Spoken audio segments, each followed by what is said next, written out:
Apa yang menyebabkan minyak kelapa sawit ini tak jadi elok? I salahkan the barat. Ya, betul. But the palm oil, the taste is Almost so tasteless lah. tasteless. And you mix with coffee or something, you suddenly feel like you are drinking a latte. Betul. Because anybody can plant a coconut oil belakang rumah pun.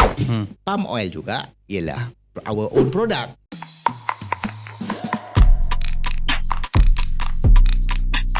So big shout out to our sponsors today, which is Healthy Nation. Healthy Nation is a food supplement with special nutritional food. So it has the macro and micronutrition from carbohydrate, protein to fat, inclusive of vitamins and minerals. And there are 4 options available. One is Vita Well. It's just basically lactose-free, 28 vitamins and minerals, high fiber, high calcium, and it's suitable for vegetarians, in fact. And then Get Well, usually for those people who are patients, who are having post-recovery from operations, etc. It has even ideal for celiac patients, and it's gluten-free and it's a nutritional drink. Also available DM Well. This is suitable for diabetic patients with lower glycemic index and lactose-free. And the last one is Flexwell. Flexwell is much more for joint health. All of these supplementations in terms of food supplementation is available at many pharmacies and retail outlets. One of the biggest chains that is available is at Watsons. You can actually get this at Watsons for your health needs. Okay, welcome back kepada part 2 discussion dengan Dr. Norman. Okay. Dr. Norman, kita nak terjah terus dalam bahasa Melayu. Okay. Kita lihat pada pemakanan, minyak kelapa sawit, minyak kelapa. Lepas tu ada lagi minyak kelapa dara. Yang tak ada dara, ada dara, semua ada. Lepas tu we also have minyak our local kelapa sawit ni. So correct. dulu as far as I know you, banyak you ceritakan tentang minyak zaitun. Okay, olive oil. Now is it changing ke? Or you have different views ke sekarang ni? It's like this. Initially dulu saya belajar nutritional medicine.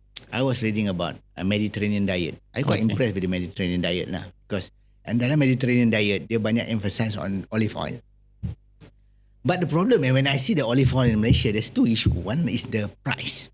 Harga mahal. Yang kedua, dekat Malaysia tak ada regulation to regulate a proper olive oil punya ni. Sales. Because olive oil is quite sensitive oil. Dia tak macam palm oil. Palm oil you can put in just some plastic bottle, no issue. Kenapa? Is it because it's high in antioxidant, it's sensitive to light, sensitive to oxygen, it's sensitive to time. Macam in the world there's something society called International Olive Oil Council, which regulate macam mana olive oil dijual di dunia ni. It is based in Spain lah. So dia ada banyak rules and regulation dia. One of it actually, you want to sell olive oil, you mesti put in a dark color bottle. Itu dia punya regulation lah. Or you can put in a tin, which is also kedap cahaya kan. And then you have to put the production date, expiry date exactly 2 years. This is not more than that, you're going to spoil lah. And then yang rosak tu apa? Yang rosak tu minyak dia ataupun antioxidant? The antioxidant akan kurang lah. So the quality will go down. And then you have to put the amount of acidity. If the number of acidity is less than 0.8, then only you can label it extra virgin. Kalau between 0.8 to 2.2, this is called virgin. These are the 2 only olive oil yang betul-betul healthy. But there's so many olive oil kat luar tu, yang light lah, yang pure lah, yang so many thing lah. So public tak tahu. That's the problem. That's why I've been educating. I wrote a book about that also. So memang it's not easy. That's why I found it's too technical for me to explain to the public in Malaysia. So bila kita lihat pada minyak zaitun ni, olive oil ni, so katakanlah saya nak juga guna olive oil ni. Macam mana nak tahu? Mana nak beli? You must understand dia punya konsep dulu. That's why you kena belajar dengan I teach how lah. Or you can just take the one that I recommend. That's why I recommend a few brands lah. Like the one from Palestine dan sebagainya. It follows the rule. Tapi in terms of practical, I'm going towards sekarang more on coconut oil and then juga palm oil. Because both of these is available in Malaysia and it's quite cheap. Because anybody can plant a coconut oil belakang rumah pun. Then you just take the coconut, you pengas dari santan, then you can use in your food. Apa masalah? The cost is very low. Kan itu cerita dia. Dan kita ada banyak function juga. Lagi satu, palm oil juga ialah our own product. Betul. Dan kita ada subsidi pun. Even there's confusion dalam public yang minyak paket tu. They tell it's a recycle punya minyak. I cakap minyak murah. It doesn't make sense. That is a subsidized punya minyak. Sebab apa? Sebab the harga satu paket is RM2.50. If now you want to sell your punya used cooking oil, how much they are taking? RM3 per kg. Takkanlah dia recycle. And mahal sangat yang reuse punya coconut oil lagi. Because they use it for biodiesel. Oh, okay, biodiesel. So all the recycle palm oil ataupun cooking oil is used for biodiesel. It's not used to buat packing tu. So that information is wrong. Takkan you beli mahal ni murah-murah. It's myth. That's why I told them. That's why you tak berfikir that is a subsidized. That's why. Tapi of course mereka kena subsidize ke? And then palm oil tu pun banyak digunakan oleh peniaga-peniaga yang tepi jalan. Then it reflect, dia akan jadi impact pada orang yang membeli. Dan kos goreng pisang jadi murah. Kalau dia pakai yang mahal, dan goreng pisang mahal dia marah pula. So tak apalah, to me it's good. Tapi you kena regulate. Government kena jaga betul-betul bagi pada yang pelayakan. Tu saja. Tapi yang jadi masalah, memanglah masyarakat jadi confused. Oh ni saya tak nak lah, dia minyak recycle lah. And then the way masyarakat memandang minyak kelapa sawit is so bad. Dia cakap minyak kelapa sawit ni tak elok.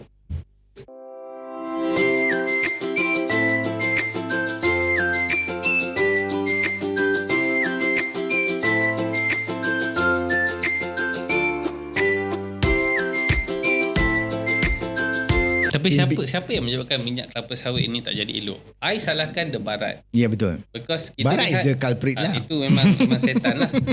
Satu, mereka salahkan kita sebab penembangan hutan-hutan Khatulistiwa. Malaysia kena, Indonesia kena. Itu satu benda. Satu lagi, they try to put minyak palm oil atau kelapa sawit ini dalam kategori as saturated. Bad tropical oil. Actually, that's one thing yang kena tahu. I'm one of the expert panel for MPOB. Because I think so far the only doctor who support palm oil lah. Because I read a lot about palm oil. Kita pun support palm oil. Dua orang ni. Kan? Sebab dia kata susah nak jumpa. So every time MPOB nak promote something about palm oil, dia kata dapat notes daripada KKM. You understand? So itu, itulah hurdle dia. So sebab KKM tak faham pasal palm oil. You kena dengar lah. Tapi this is satu benda yang kita export ke satu dunia. They are the second. Dalam dunia ni 65% of edible oil is palm oil. Kalau is that so bad, habis matilah the whole world. Kenapa mereka tak? Betul kan? This is all about economy. Since we are the majority of the sellers of edible oil, yang soya bean dengan ni akan, that's why they fight us. So far dalam segi sains, dia tak boleh nak prove palm oil is bad. So they go into environment. Dia cakap kita tebang hutan lah, kita bunuh orang hutan lah. Tapi now we counter back, we buat sustainable. And then now, what the latest when I went the MPOB punya conference, international conference baru ni, I was one of the speaker juga, one of the expert lah.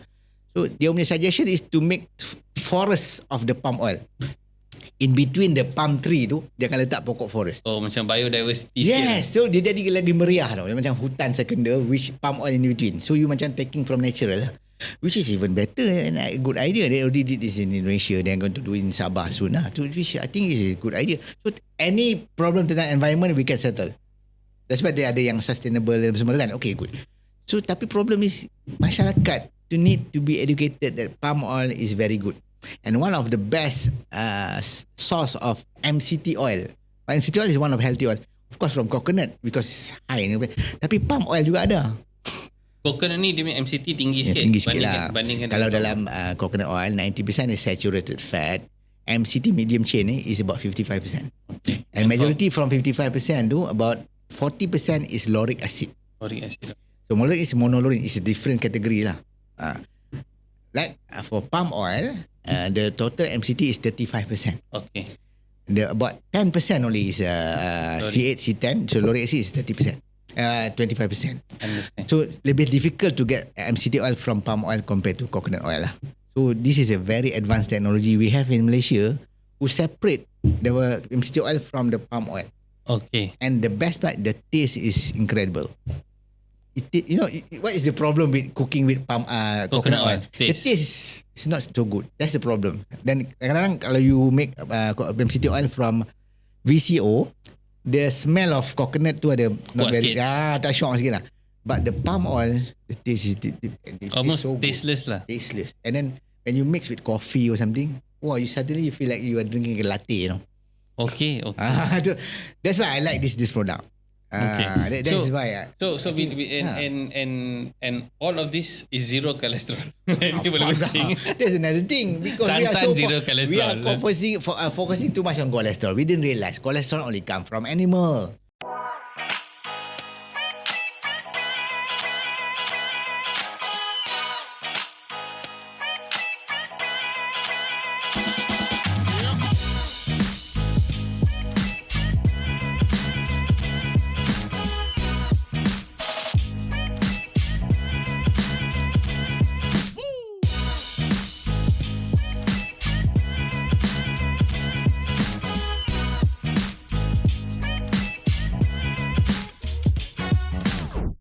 Saya pernah lihat in satu expo. Yeah. Mereka buat cendol gunakan actually sort of like santan from kelapa sawit.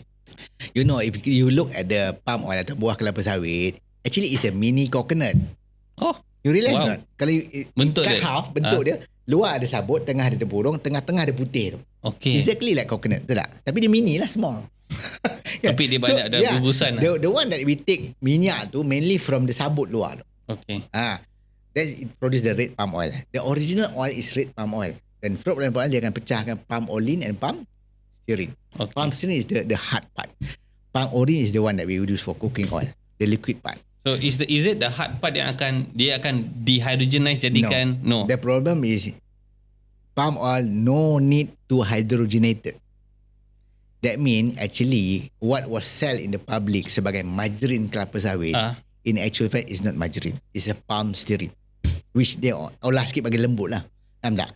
So actually it's very healthy. That's why we are exporting it to Australia many tons as a zero trans fat margarine. So yang nanti trans fat ni datang daripada mana pula? Trans fat, that's why cakap trans fat walaupun cakap tak baik, ada trans fat yang baik. Which is natural trans fat. It occurs naturally in any, including coconut oil. Tapi the amount is less than 1%.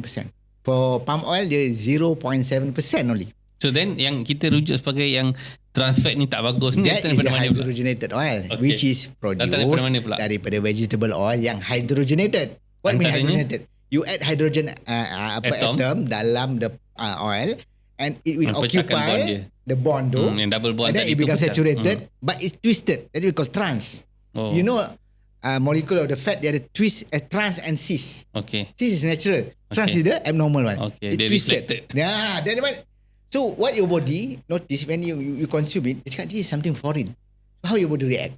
It causes inflammation. Yes. That's why you take trans fat, inflammation you tinggi. That is why this is bad. So trans fat bad because of high inflammation, not because of high cholesterol. Faham very very complex ni. Yes. Tapi kadang-kadang a lot of the industry ni telah also bad label certain good things. Yeah, betul.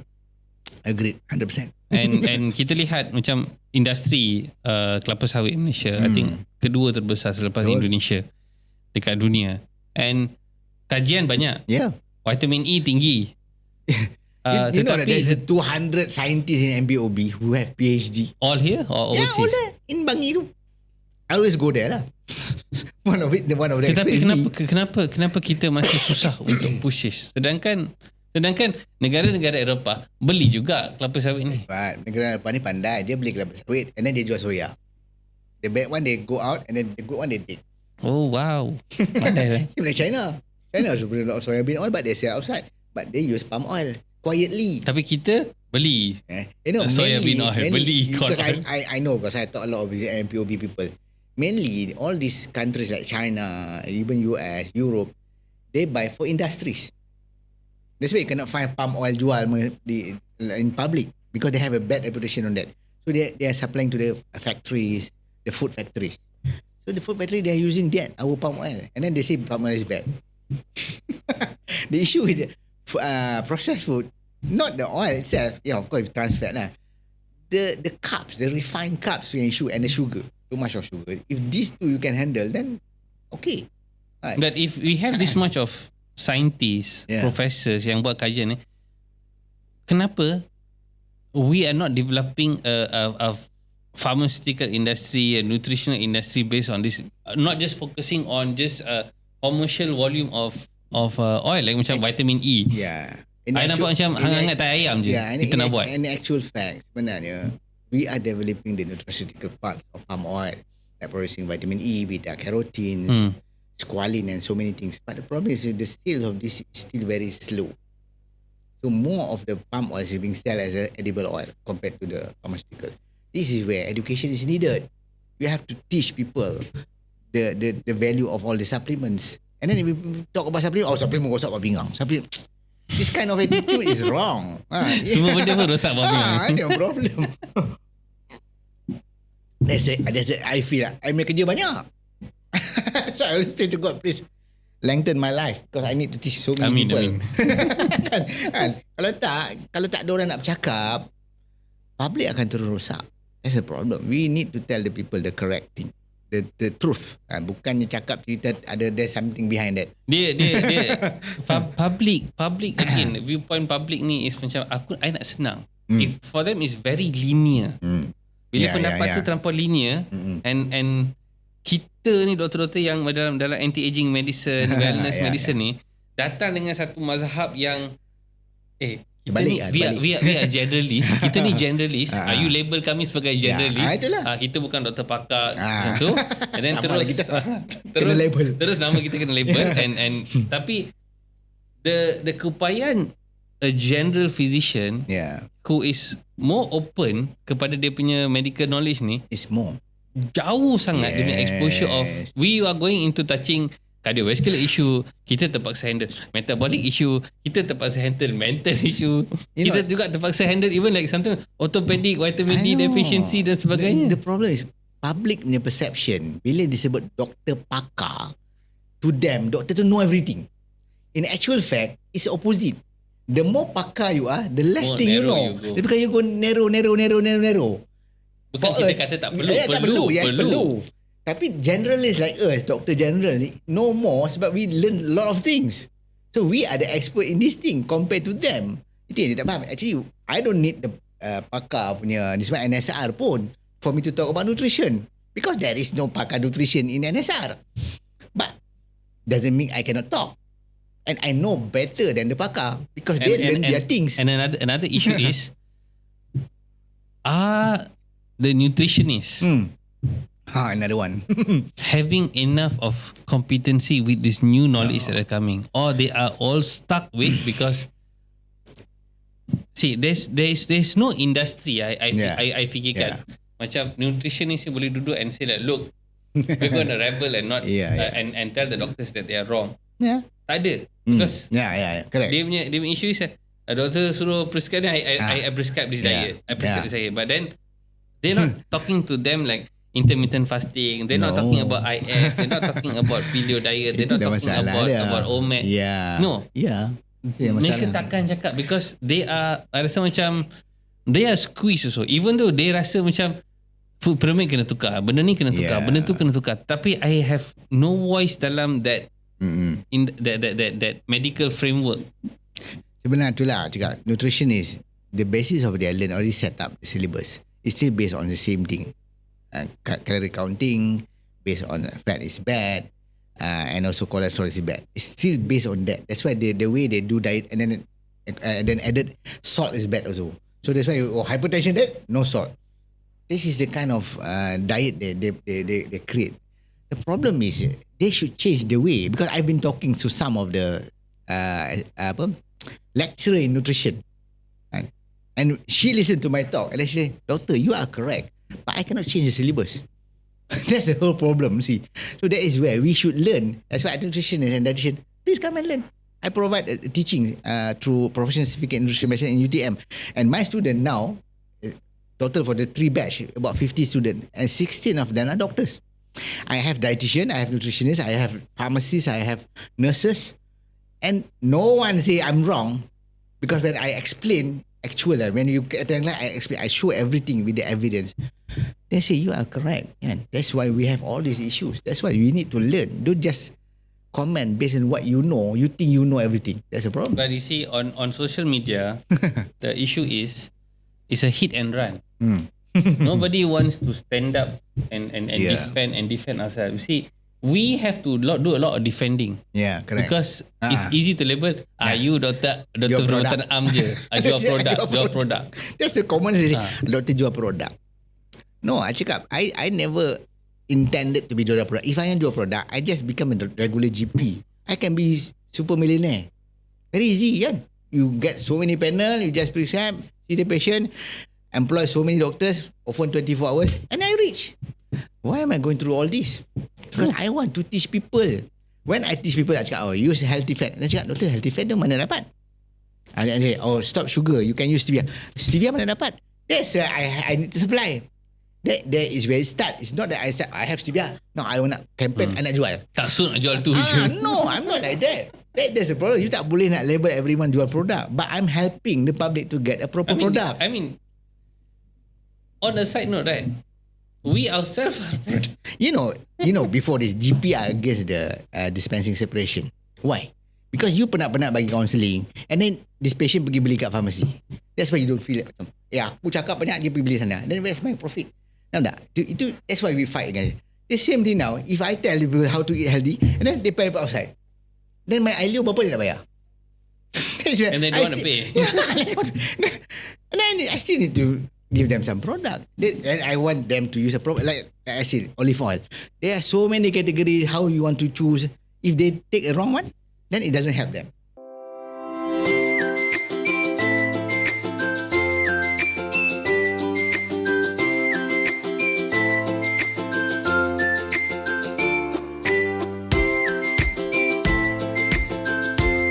So I need to supply them a good one. I know I cannot tell what I learned in 20 years in just 20 minutes. That's the thing. True. That is why. So it's just the same like GP biasa. When you go out, they give you drugs. If not, pergi beli kat farmasi lah. Kan? Kenapa you boleh buat? I tak boleh. Understand. When you mention about coconut oil dengan minyak kelapa sawit kan, especially focusing on minyak kelapa sawit. Ada tak minyak kelapa sawit ni when lepas mereka perah tu, do they need to be heated at very high temperature ke apa ke untuk buat pengasingan macam yang merah ke kuning ke? There are so many process lah.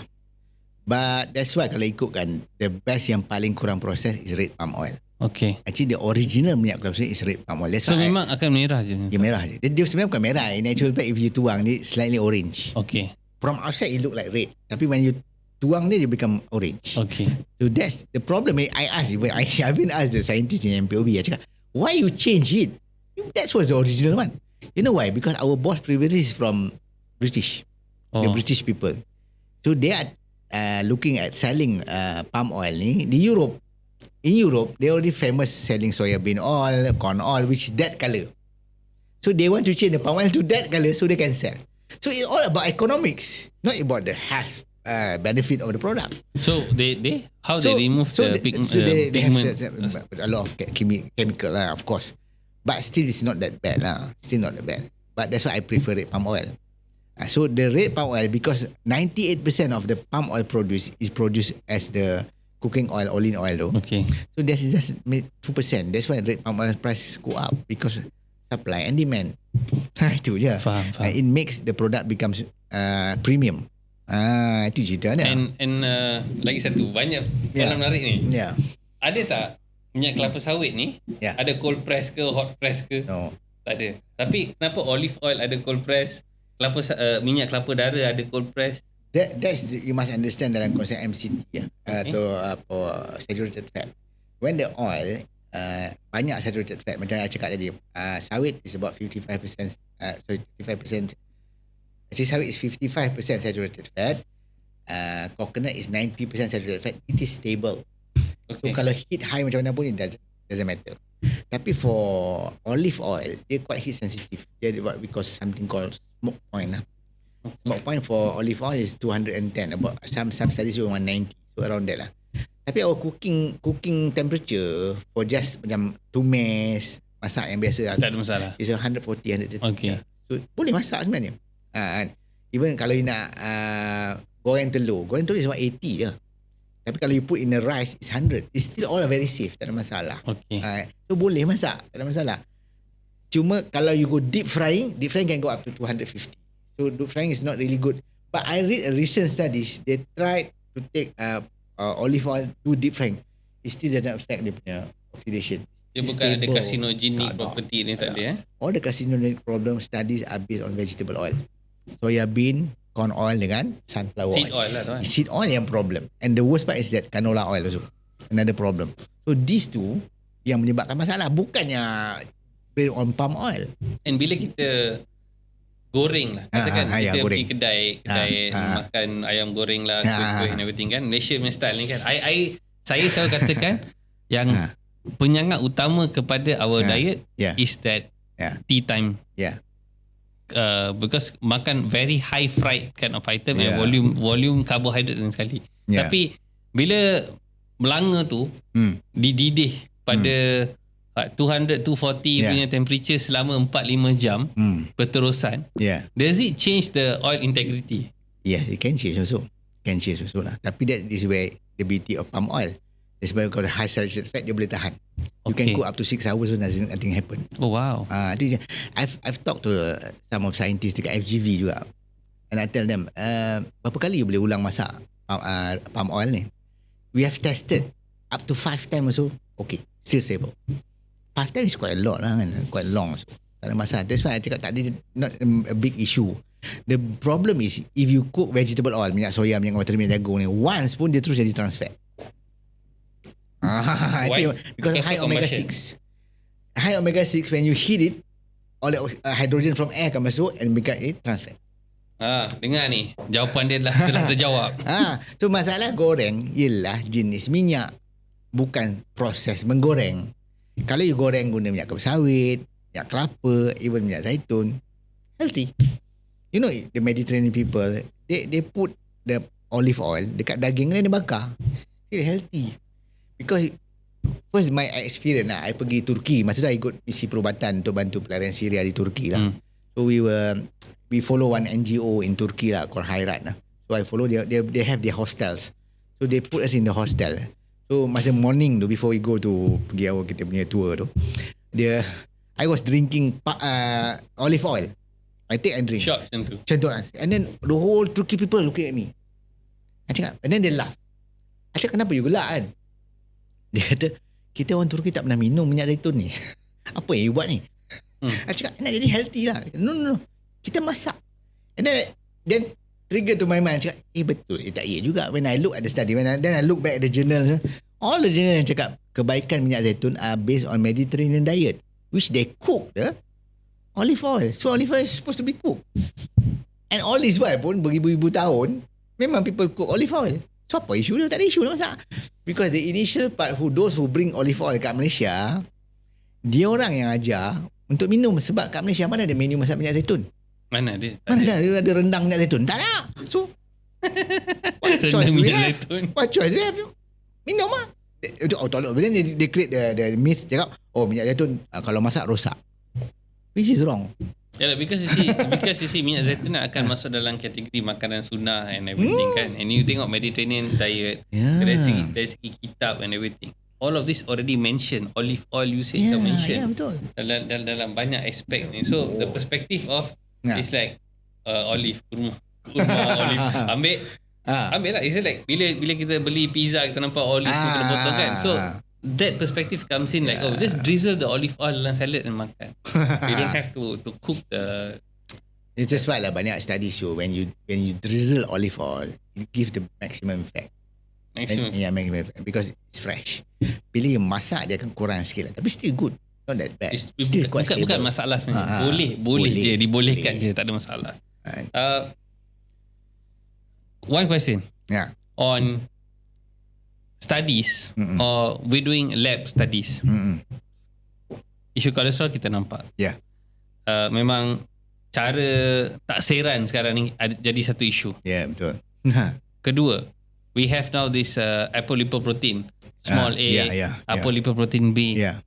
what do you think about this? I feel it's a very good test that more physician, doctor semua kena tahu that janganlah just you do this cheat trick. Pasal kolesterol tinggi, HDL tinggi, bagi ubat. Triglyceride rendah pun, LDL jahat. LDL is bad. I rasa we cannot label HDL is bagus, LDL is jahat. Tak boleh dah. This thing dah kena tukar. Betul. Public tak tahu. Sebenarnya LDL there's two types, A and B types. A is the good one, B is the bad. Senang ingat B is bad lah.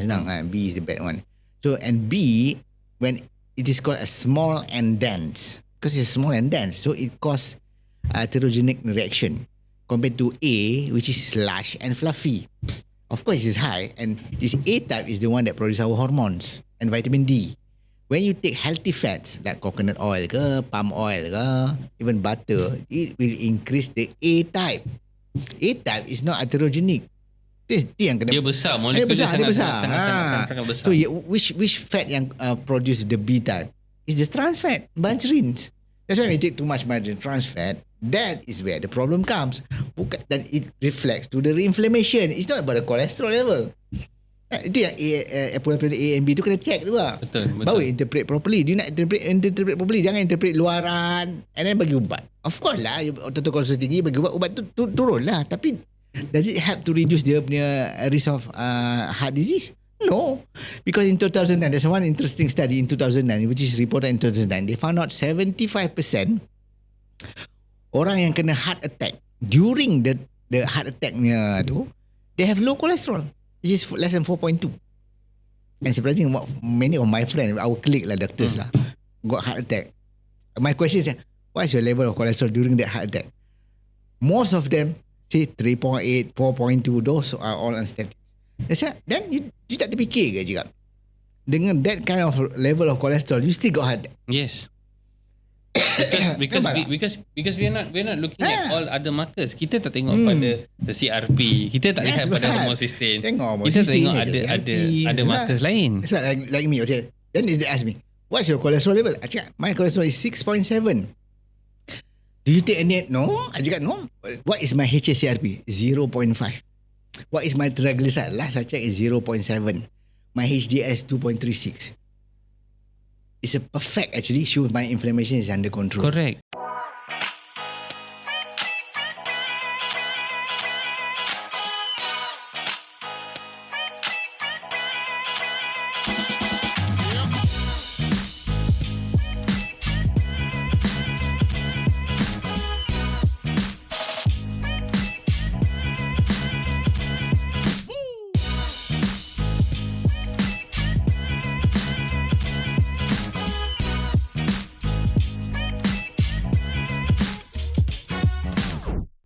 I don't bother about the 6.7 because I know inflammation is bad. But you see, you and me are going to see patients like that and say like, hey, don't worry, relax. This is still very good. Betul ke bagus? Sebab dulu dia kata 6 ni tinggi, 7 ni tinggi. Tetapi again, that dispute of like, how come only one guy is standing up and saying that this is okay. Tapi the 10 of them are saying, no, you need to start the statin. That's what we were being taught. That's right. That's why I said, if you look at the history in 1960, just after our independence, what is the normal level of cholesterol in Malaysia? 6.5.